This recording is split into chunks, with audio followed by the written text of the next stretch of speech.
I still see people filtering in, but let me begin anyway. And thank you all for joining us today. And as we get ready for a bit of a respite over spring break, we wanted to pull everyone together to answer any questions that you have and to give updates on important goings on.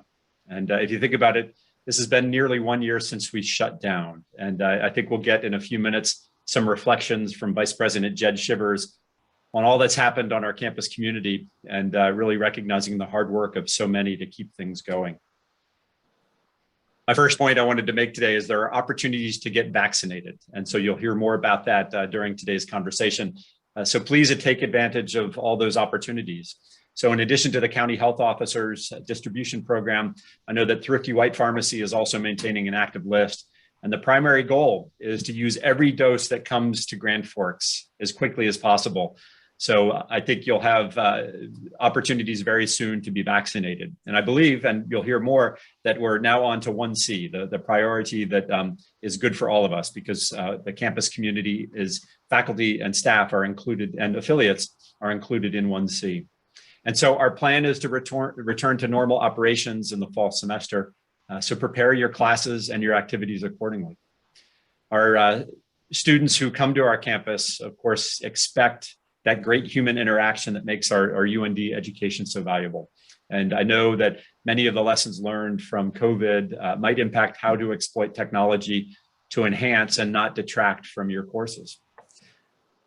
For commencement, we've had some discussion there. We're playing it safe and offering our ceremonies virtually. Several programs, though, including law and medicine, will hold student-only ceremonies in person with appropriate distancing, with the family members and friends joining by a distance. And then finally, I wanted to begin or conclude my comments in these opening comments in honor of Women's History Month. And so we should always recognize our first graduating class of 6 women and 2 men. And most notably, Dr. Cora Smith King was the first woman to receive a medical license in the state of North Dakota and was a fierce advocate for women. She was part of that first graduating class here at UND. And so now let me turn my microphone over to Vice President for Finance and Operations, Jed Shivers. Jed? Thank you, President Armacost. Hi, I'm Jed Shivers, and I'm the VP for Finance and Operations, and also have been sort of the lead person of the pandemic planning group. And, you know, we were just talking just before we went live here about how it's been 51 weeks since the campus shut down. It's actually hard to imagine that almost a year ago, I guess, on the 17th or so, we said, everybody go home. And I think, you know, as you think about where we are, it's worth reflecting on those 51 weeks where we were faced with a pandemic, the scope and size of which I don't think people really could have imagined. And that, you know, the power of American and worldwide biomedical research was put into play to generate a vaccine, which was, by standards of any kind of vaccine development, I think remarkably successful. And now that vaccine is reaching us in large numbers, and it has the power to really transform the way in which we face the vaccine, and our numbers start to show that. If you look back, so we, as you may know, we meet right now about 3 times a week. We used to meet 5 times a week, our pandemic planning group, and we look at the numbers all the time, and there's a big pyramid shape. And that pyramid really topped off in the November and December timeframe when things were at their worst. And now in March, we're way, way down below where we were, but we're not done yet. And I think that's something that we have to be mindful of. We need to get people vaccinated, those who wish to do so. There's capacity for you to get vaccinated now. We're going to talk about that in a minute. And we need to keep our eyes open because, as we may hear from Dr. Nguyen and others, there's variants, there's, you know, we're not totally out of the woods yet, but we definitely seem to be emerging.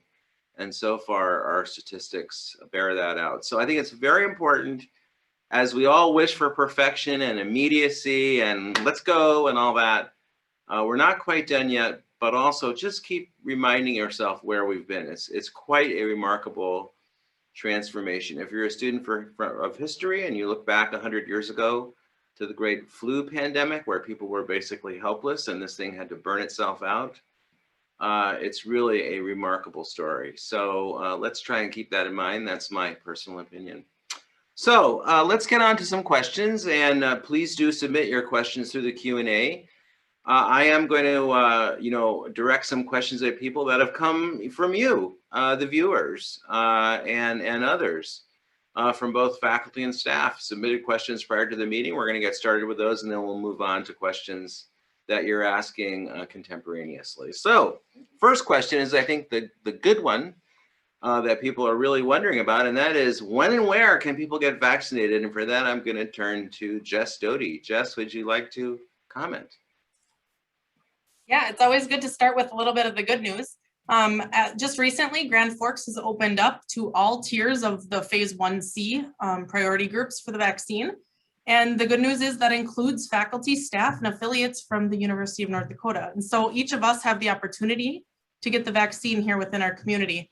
I'd advise you to go to our UND COVID webpage. There's instructions on calling the All True hotline to get a vaccine. You can use the MyChart to access the vaccine. Or Thrifty White has the vaccine right here in our community. I think this is the really good news, because the allocation should be able to support a large group of our population to be vaccinated.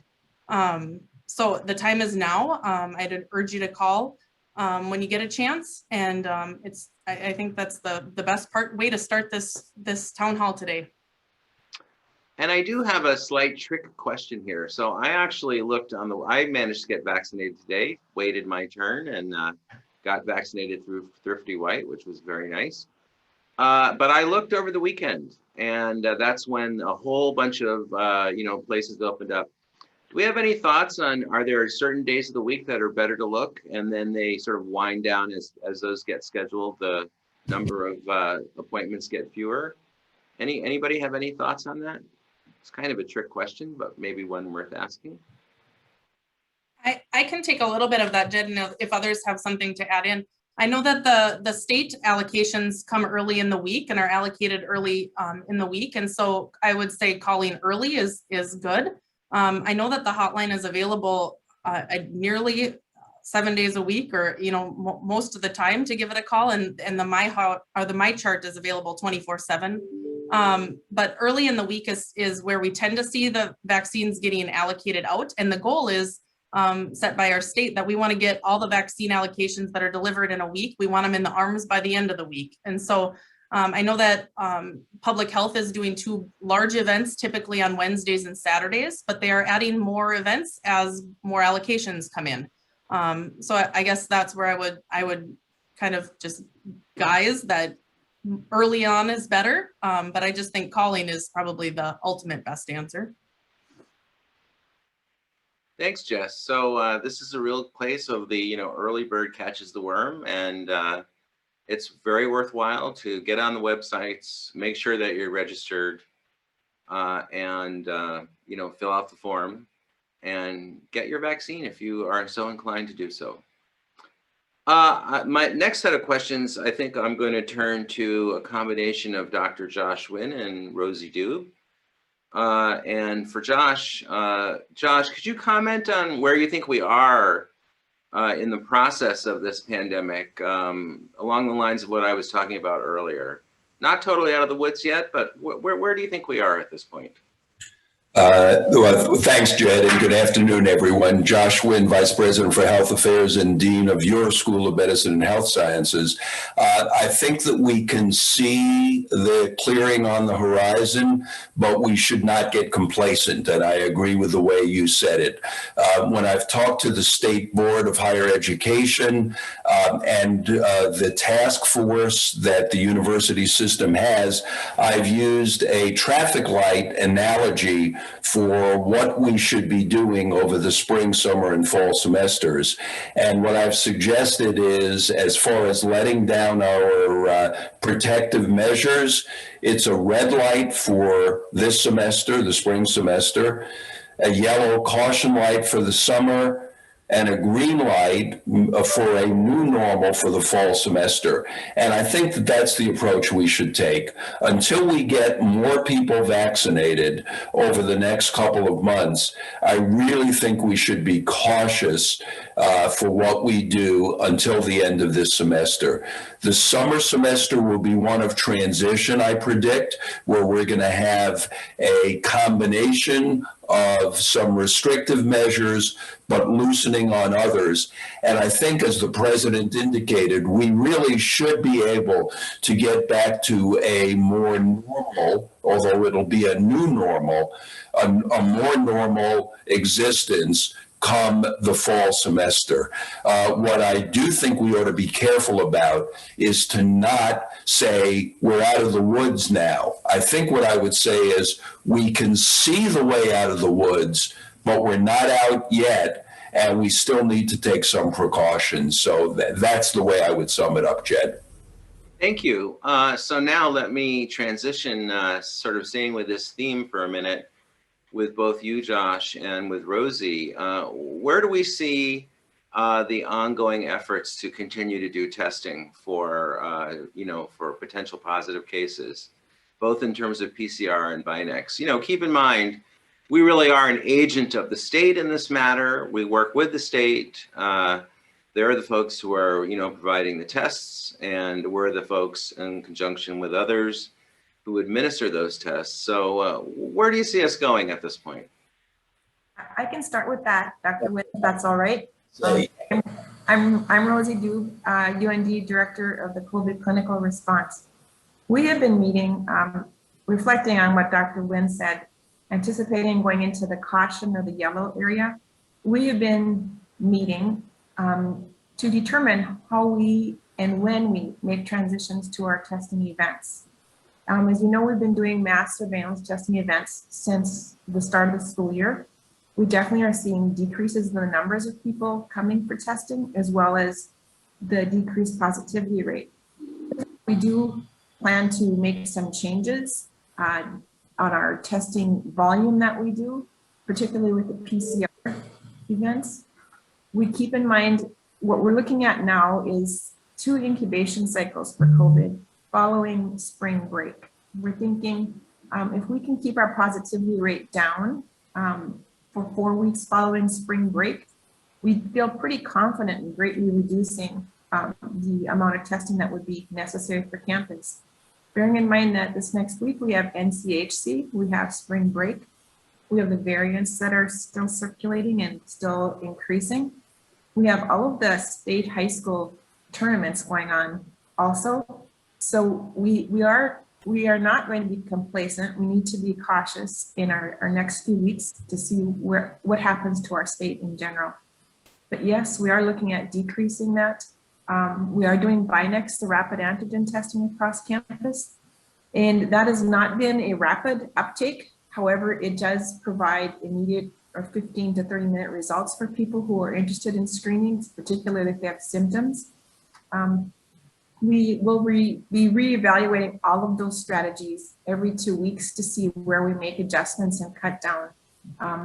We are definitely seeing light at the end of the tunnel, and with increased vaccination, those needs should be reduced. The one thing that I might add to what Rosie said, who covered it beautifully, I think, is that for those of you who are or will be getting vaccinated in the near future, there we think that once you're beyond the 2-week period following your last dose or your first dose, if it's the Johnson & Johnson, therefore routine surveillance, we would not recommend testing. That is no longer required or suggested. However, if someone who's been vaccinated has symptoms, that's different. And then you need to have appropriate follow-up. But for people who've been vaccinated and are now 2 weeks out, there's pretty good, it's not conclusive, but pretty good scientific data that you not only are at very low risk of getting the disease, but also very low risk of transmitting it to someone else. So there we do not recommend routine, or we will not, if going forward, be recommending routine testing once you're successfully vaccinated. So that's one thing that will reduce some of the load on the testing apparatus. And actually, as more of us gets vaccinated, it'll reduce it even more. So I agree with Rosie that the necessity for testing will decrease in the future. Again, we're talking about for asymptomatic individuals where we're doing just routine sort of testing, that is likely to continue to decrease. I agree with Rosie as well, though. We are concerned about the potential for an uptick, particularly after spring break, with athletic events and so forth. Again, when we have people together, that's where there's the real breeding ground for the viral spread, especially when it's indoors. Outdoors makes a really big difference in reducing the risk. I'm so glad that you mentioned spring break, because I think, as we know, people do head to Florida, and that's a hotbed of viral variants right now. So if we're looking and kind of seeing how we're doing post-spring break, how many weeks do you think we would need to wait until we see whether or not we have an uptick as a function of spring break travel? What's usually recommended is 2 incubation cycles, Jed. So I'm looking at, really looking hard at where we're sitting by April 15th. If we are carrying well by then, I think we can take sort of a sigh of relief. I would add, though, that COVID will likely never go away, and there will always be a need for COVID testing for symptomatic people. And with that, we'll hopefully get to the point where it becomes kind of a regular test that people, if they're symptomatic, if you're a student, you'd go to student health and be tested. And if you're faculty, staff, employee, you'd be going to your healthcare provider for testing. So testing won't go entirely away, but surveillance to large mass testing likely will. Jen, if I could just add one thing to what Rosie just said, because it's very important. It is extremely unlikely that COVID is going to disappear in the future, even when we get to quote unquote herd or what's called herd immunity, group immunity. What the group immunity prevents is the very rapid spread of the disease, where you have the exponential increase in the number of cases.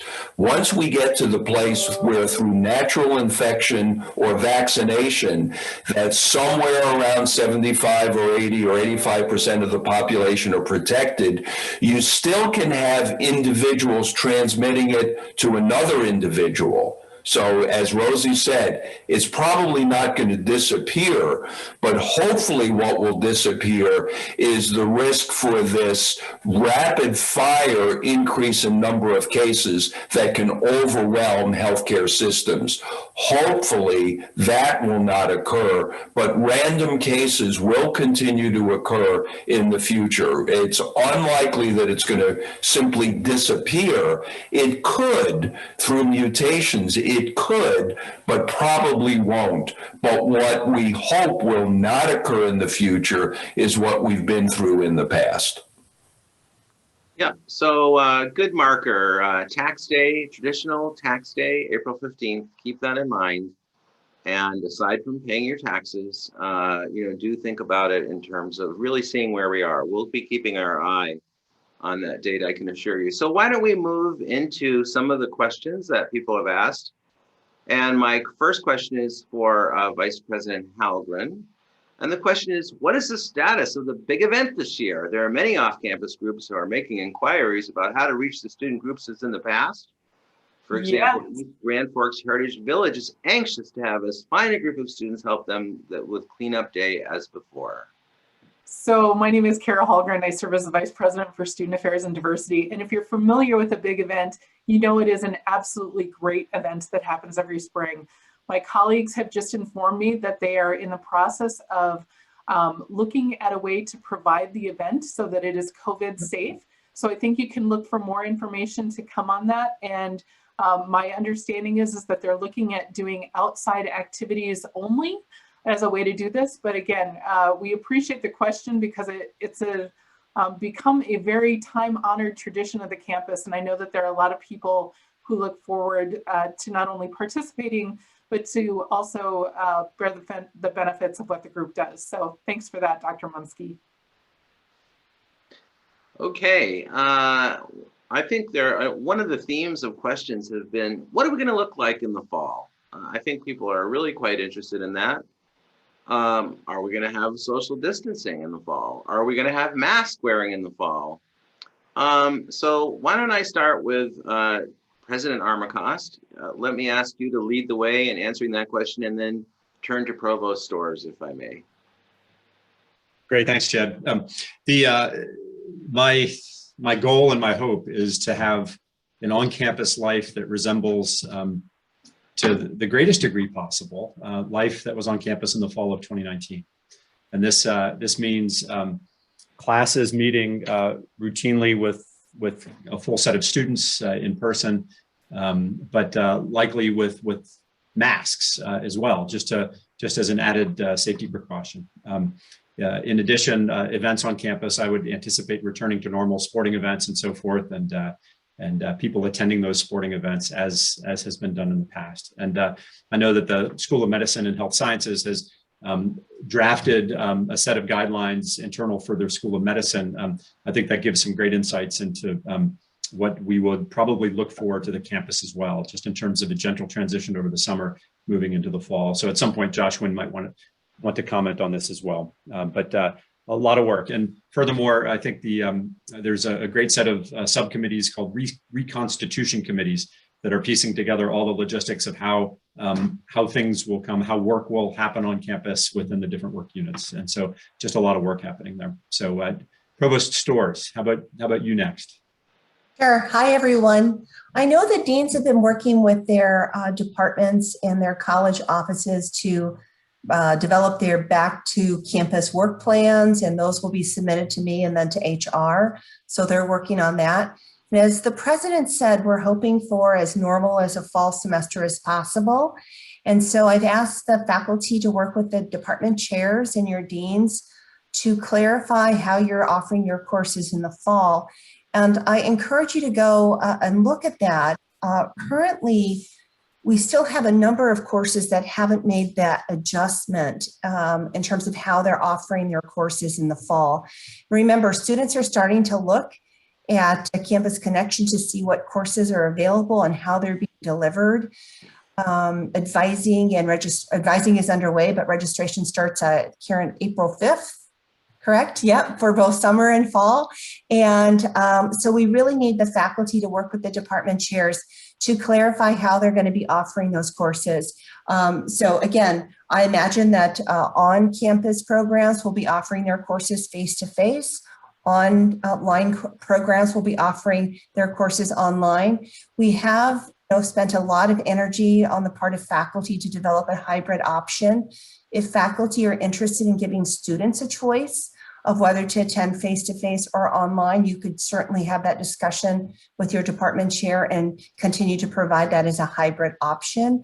The assumption, of course, if it's a hybrid option and it's an on-campus program, the faculty members in the classroom and you're giving students the choice. That's up to the faculty. You don't certainly have to do that, but you put a lot of energy into that model, and that might be something that you want to provide students. It would provide more flexibility to them.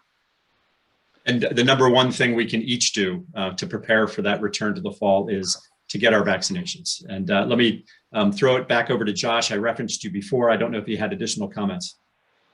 Thank you, President Armacost. Yeah, I would say a couple of things because I see there was a question about what I meant by the new normal. Well, what I mean is that I think there are things we have learned from this pandemic that actually are positive. So Provost Storrs was talking about some of the hybrid approaches. I mean, we've learned a lot about how to do things virtually. I don't think we should throw away all the lessons that we learned. So I'll give you a very practical example of what we're looking at in the School of Medicine and Health Sciences. We've had a little bit of a challenge to get other professors to come to be visiting professors here.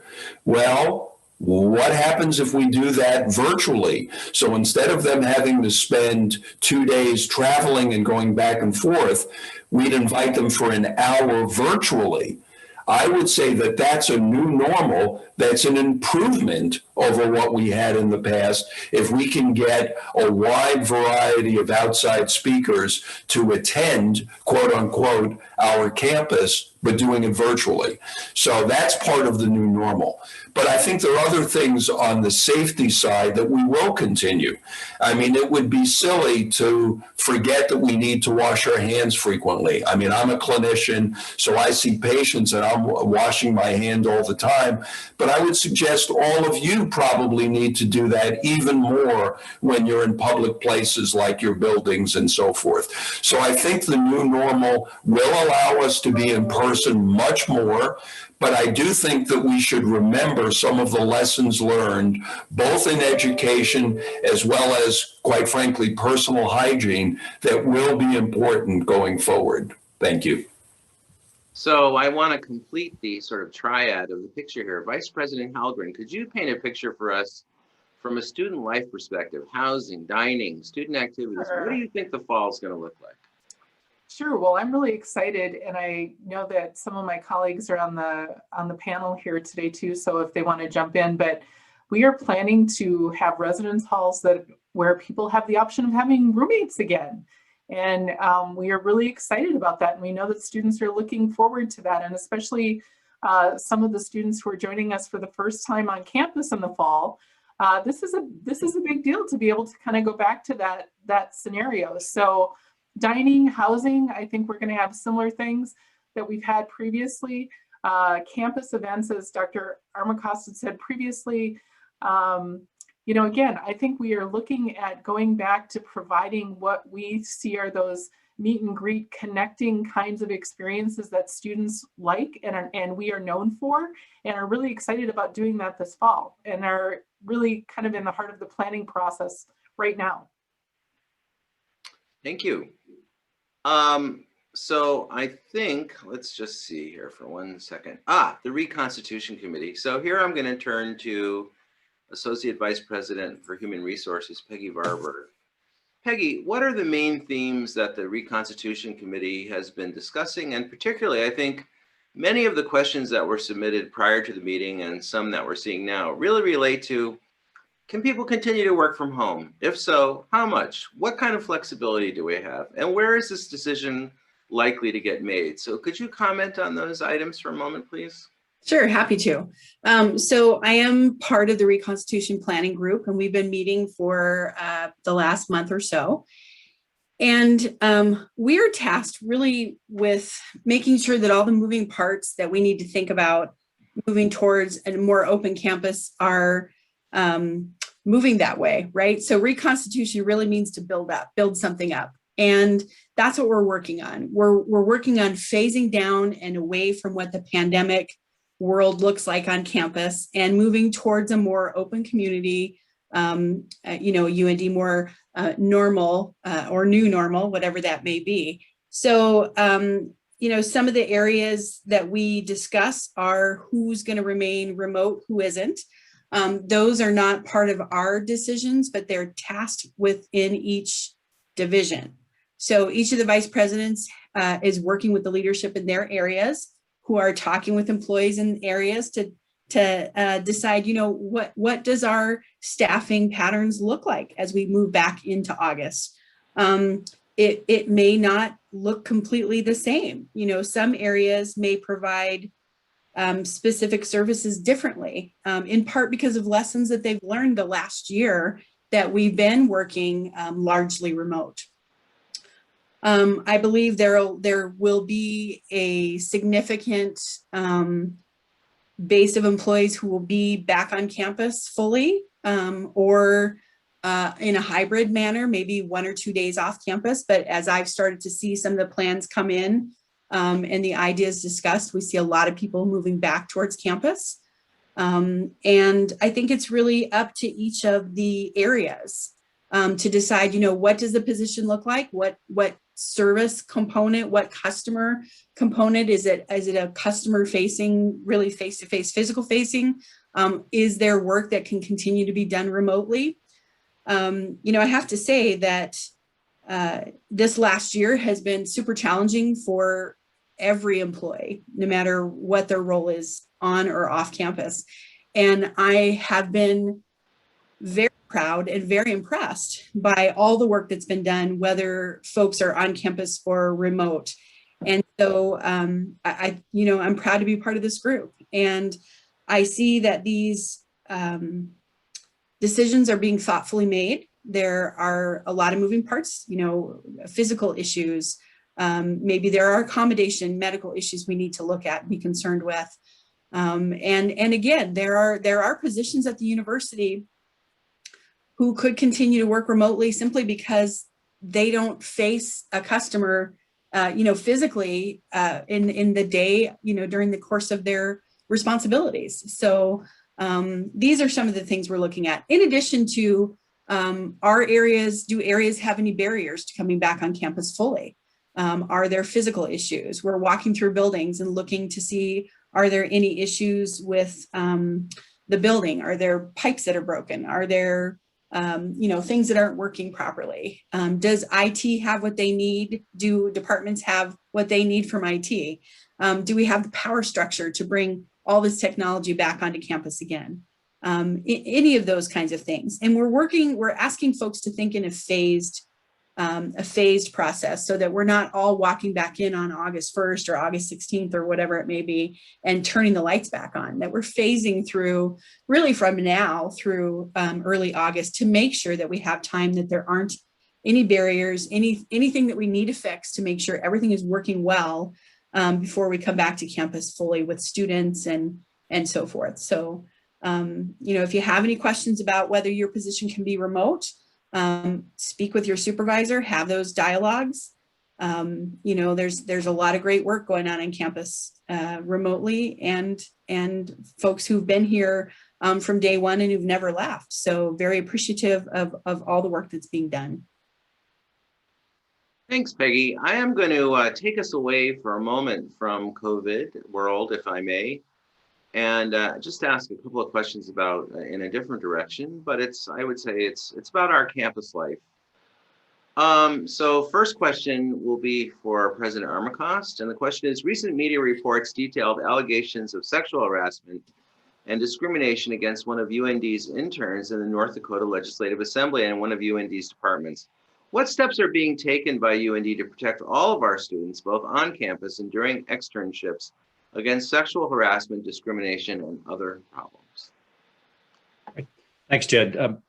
Wonderful question that's got a lot of media attention, especially given the outcome of the House's decision to expel one member from its midst.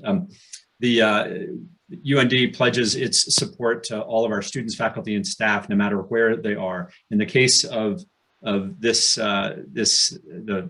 the sexual harassment that happened at the state capitol, there were a lot of conversations happening between us and the director of the Legislative Council in Bismarck. In addition, I met with him personally yesterday to say thanks for the support that he provided to all of our interns, not just the ones affected by this.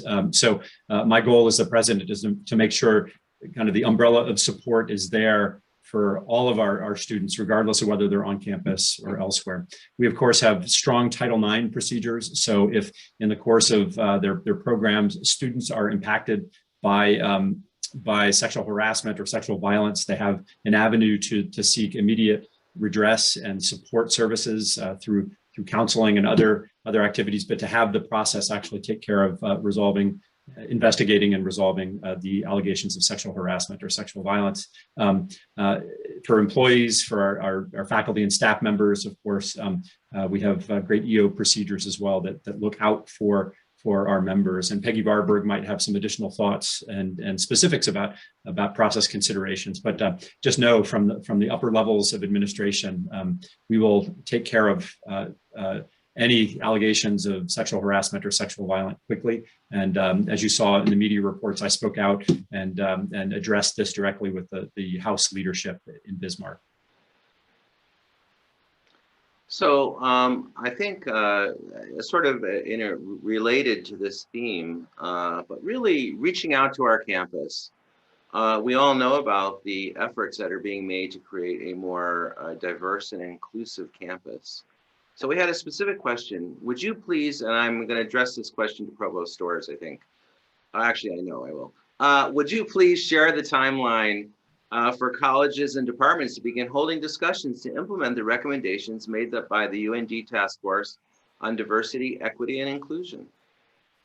Thanks, Jed. Yes, the college deans are already they've reviewed those recommendations. Many of them are in different places in terms of conversations with chairs and faculty.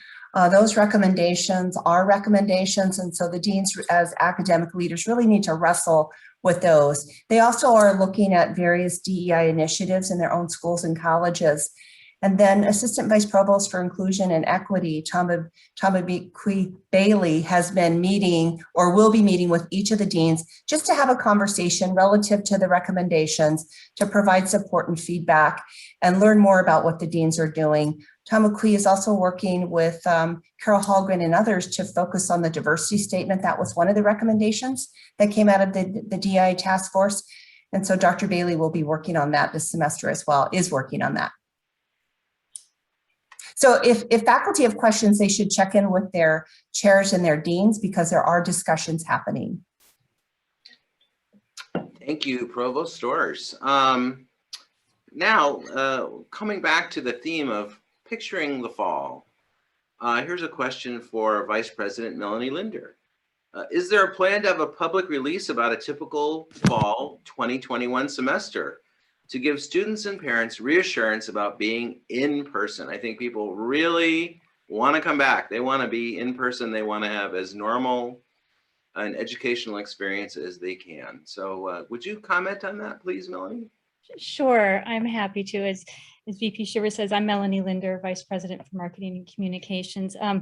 Yes, there will be a press release, but that's not all. So as many of you know that throughout the pandemic, we've had ongoing communication, whether it has been through town halls like we're doing today. We'll be doing another one with our students and parents tonight. But we send regular updates, whether it's in the student newsletter, parents newsletter, social media.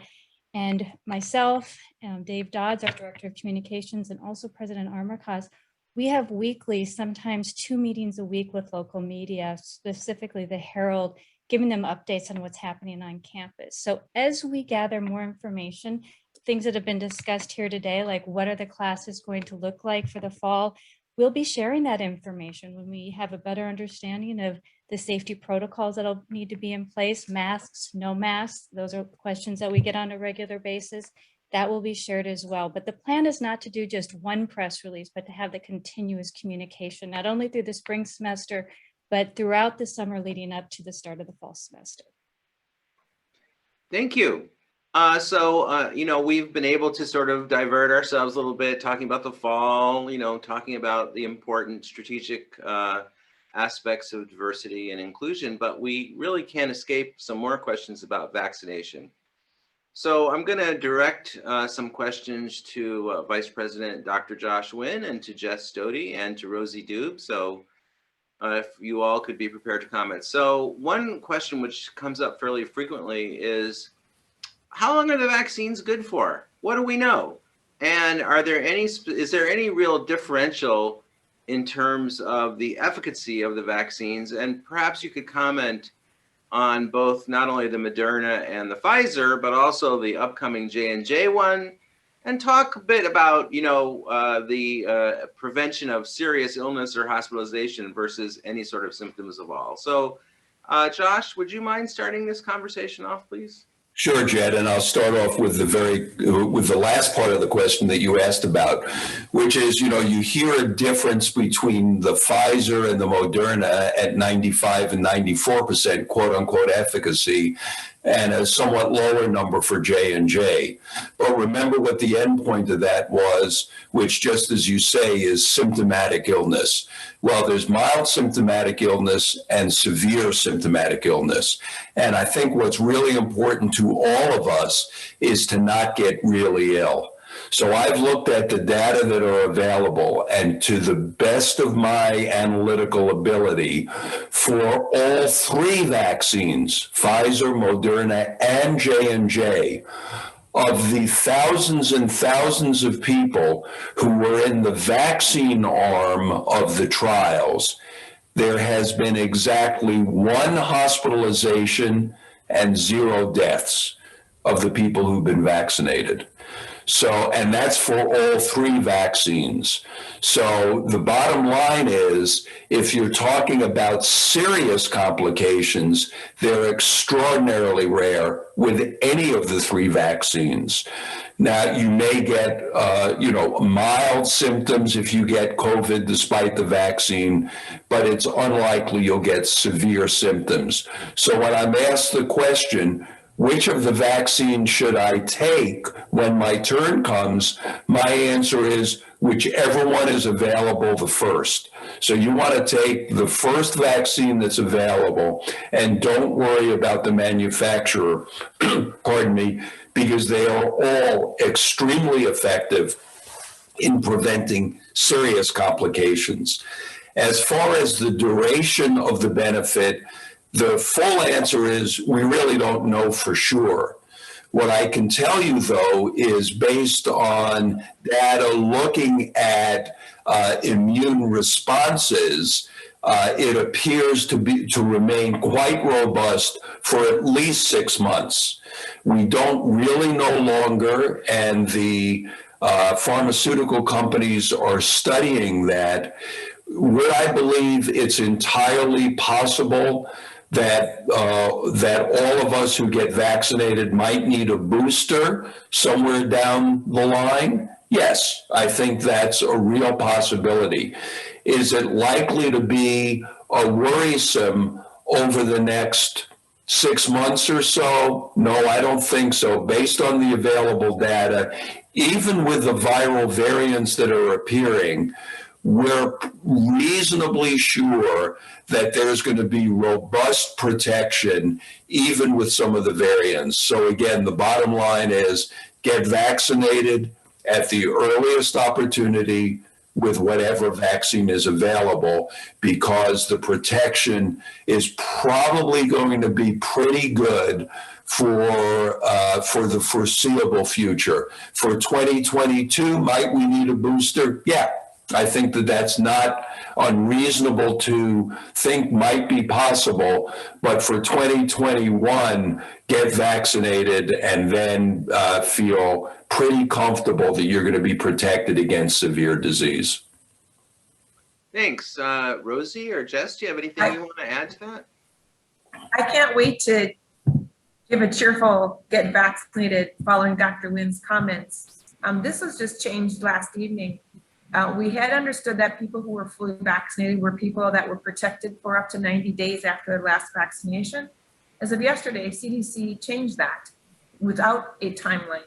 Again, supporting what Dr. Nguyen just said, the great part of that is if you get vaccinated, you do not have to quarantine if you come in close contact with someone who is positive, not just for 90 days, but for an extended period of time. The longer we go, the longer they'll know how long the protection lasts. But yes, we are looking at months of protection. So what a great incentive to get vaccinated is, I guess, what I would push on that. The only thing I'd add, Rosie, you didn't quite say this, let me just add it. You don't need to quarantine unless you develop symptoms. If you're symptomatic following a contact, that's different. Thank you, Dr. Nguyen, you're correct. Jess, do you have anything you want to add to this conversation? Yes, I'm going to add a piece that I should have mentioned at the beginning. So one of the reasons that, or the reason that UND is included as a essential employee and is able to get the vaccine in this phase 1C, I think it's important for people to know that under the Cybersecurity and Infrastructure Security Agency, university educators and people working at a university are listed as essential employees. And so that's how it's opened up that UND employees are eligible now in phase 1C, which goes to support Dr. Nguyen's, like, if this is our first opportunity to get the vaccine, now's the time. It's open for UND employees through that CISA agency on the tiers, if you see that. There's also lots of questions in the Q&A about our student employees included in that. And I would say, yes, if they're working for the university and aiding in the operations of the university, of course, they should be qualified. And so, yes, I know GAs and all the other student employees that are working on our campus would be considered now. They're eligible for the vaccine now in phase 1C, and that is opened up in our community. So I just want to add that and encourage that, yes, the best vaccine is the first vaccine available. And for many of us, it's available now. So just wanted to add that piece.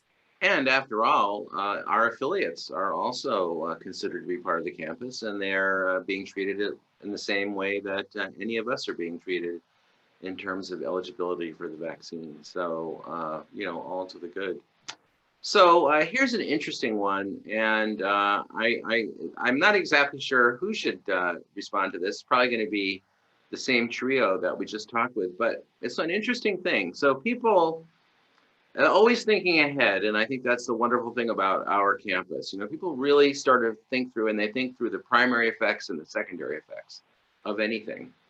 So the question, there's a theme of questions, which is, what do I do if I've been vaccinated and someone else isn't, and I know they haven't been and they're at work with me? That's one variant of the question. Another question is, will we publish information about the proportion of students who come to UND in the fall who are vaccinated? And it's an interesting question, and I guess I'd like to start off by sort of asking a provocative question to complement those, and that would be, if you're vaccinated and you take reasonable care of yourself, do you care who else has been vaccinated? So let me turn to, once again, to Dr. Nguyen and to Rosie and to Jess, and what are your reactions to these questions? They're absolutely legitimate questions, and I think things that need to be addressed as we start to work through the activities of daily living, of coming back to work and being involved with what will almost by definition be a mixture of people who have and who have not been vaccinated. So let me start off with a couple of things, and then I'll have my colleagues expand on it. So the Centers for Disease Control and Prevention, the CDC, just this week, yesterday, I guess, came out with new guidelines about what the very thing you're talking about. Someone who's vaccinated, what should they do? And the interesting part of what they came out with was what wasn't said. So for instance, for travel, there's no change in the CDC guidelines for someone who's been vaccinated. For medium or large events, there's no change in what the CDC has recommended before. For going outside of your own bubble, there's no major change in the CDC guidelines. What the CDC did change was, for those of us who are parents and grandparents, is the following when interacting with unvaccinated people. So let's say my wife and I, both being healthcare providers, have been vaccinated. The CDC guideline says it's now fine to interact with a single household, that is our daughter and son-in-law and their kids, our grandkids, even though they're not vaccinated. We can now visit with them without a mask and without physical distancing. But for multi-family get-togethers, so they want to invite their neighbors over, then you have to go back to the old guidelines. So I would say that for a vaccinated person, unless you're dealing with a single household of an individual, at least for the foreseeable future, the guidelines have not changed, at least as far as what the CDC is recommending. So there are two aspects to this, and then I'll turn it over to my colleagues. The one is, what's the risk to the individual, the vaccinated individual? And as I've discussed, that risk is quite low. What we don't know for sure yet, though, is whether a vaccinated individual can transmit the virus to others. That remains not for sure, although we're pretty sure that the risk of doing that is pretty low.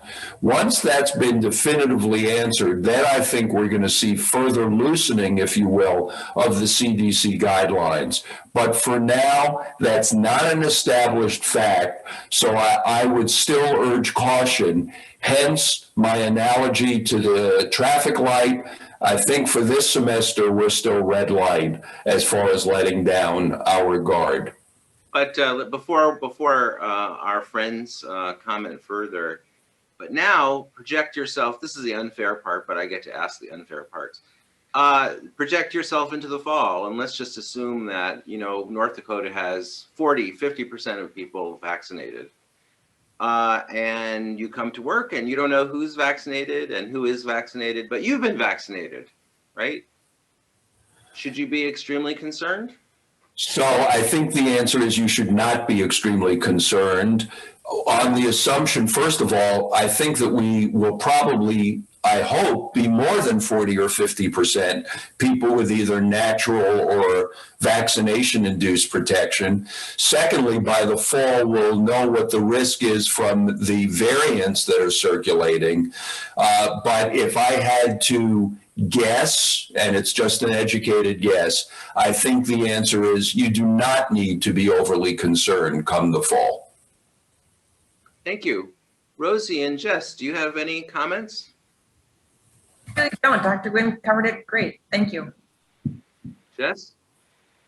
I guess my only reminder is to still be compassionate towards one another. You don't know what people, how they choose to get vaccinated or not. And so I think that would be my only reminder to us, is that people do have a choice in this, and just to be mindful of those personal choices that are still out there for us. Yeah, I think that is really a point well made. You know, it's so easy to get into judgmental behavior, and sometimes you got to give people some grace. And one of the great things about our campus, in my opinion, is throughout the entire 51 weeks of having gone through this, is there's been a lot of grace extended to us all. So something to keep in mind. We do have time for a couple more questions, and then we're going to have to wrap it up. So here's an interesting question, I think, for Jess. If we live in another state, can we still qualify under phase 1C and get this shot in the state we live in, since we are planning on being back in the person in the fall? That is a great question. And I think the main piece for us each to remember is that each state is rolling out vaccines very differently, and their processes are going very differently. We're very lucky to be in the state of North Dakota, which has done an exceptional job getting vaccines in arms. And so something to be proud of from the state of North Dakota. And so we may be ahead of other states. So if you are living in another state, I would recommend calling your public health unit and seeing where you're at. Once again, it goes back to the best vaccine is the first vaccine available to you. If you have opportunities within your state, great. But I can't make any promises about where other states are or what phases they're in. I would recommend your local health department. Just one reminder, even if you are able to get the second shot in a different state, make sure it's the same manufacturer. We don't know what happens if you get a Pfizer shot initially and then a Moderna shot. So it may work fine. We just don't know. So stick to the same manufacturer. That's why those cards that you get when you get vaccinated are useful, because that shows the lot number and the manufacturer. It needs to be the same manufacturer. Can I I'm going to give just one little tip too. We give this recommendation a lot of times at Student Health Services. Take a picture of your vaccine card. Remembering and losing your vaccine card happens all the time. And so if you take a picture of it, it's less likely that you will lose your phone or lose that photo. And so just another tip, because that is a key piece to know as to when you got the vaccine, what type of vaccine you need. And so if you're going from state to state, having that information handy is very wise. And if you're wondering what your vaccine card looks like, it looks like this. It's very handy dandy. You can put it in your wallet, but I think taking a picture of it is a really, really good idea. Okay, I am going to end on a fun question, but before we get there, I think there have been a couple of questions about requiring students, and really everybody, this isn't just about students, to be vaccinated. And I'm going to turn to President Armacost. Any thoughts on that? As much as I would like to have 100% of our campus vaccinated, there's, in particular for the students, there's a list of legislatively approved vaccines, and COVID is not on that list. And currently there's no direction or effort to, at least that I know of, within the current legislative session to add it to the list. There was a bill proposed to eliminate the requirement for vaccinations. Upon a quick scan of the system earlier today, I think that bill in particular, I think it did not pass its vote. So at least vaccinations will remain, but for now, COVID does not go on to that list of required vaccinations. Thank you. Okay, one last question. This is the fun question, and I hope you'll allow me to ask it without thinking that I'm not taking this seriously, because I'm sure you know that we take this all very seriously. So this is a question for Bill Chaves, and the question is, can our great football coach, Bubba, teach us that great celebration dance after the big South Dakota State University losers win? Stand up and cheer UND. Jed, there's no truth to the rumor that Bubba will be on Dancing with the Stars at this point. We've got a big game this week against Western Illinois, and then another game the following week, which we all kind of know where we're going to be that week. Thank you, Bill, and I'm sure best of luck. Best of luck. So I think that's about it for questions, and I want to turn over the last couple of minutes to President Armacost for some closing comments and to say thank you to all the panelists, but most importantly, to all the people, well over 400 of you who tuned into this, and I hope it's been a useful effort. Jed, thanks for your great emceeing of this event, and you're directing all the questions to the right place. Let me repeat the thanks to the panelists today for your expertise and your insights. I appreciate all you've done throughout this pandemic to provide information to the campus so that we can make great decisions for the faculty, students, and staff. And to all those who tuned in today, thanks for not just bearing with the pandemic, but all of your efforts to deliver great education, great programs, great events, great things on our campus over the last close to 1 year. As Jed pointed out up top, it's been a long and challenging year for all of us. And thanks for hanging in there. Thanks for your grace, your sense of cooperation, the dignity and respect that you're treating each other with. That goes a long way. Let's keep that going, regardless of what happens with the remaining time until the pandemic slowly, I don't want to say fades away completely. We know this virus will be with us for a while, but let's keep that sense of dignity and respect for each other all along. And one final thing, let's hope Bubba dances this weekend and the next weekend, especially the next weekend, which is a match against North Dakota State University. Wouldn't it be nice? So have a great day, everyone. Thanks for tuning in.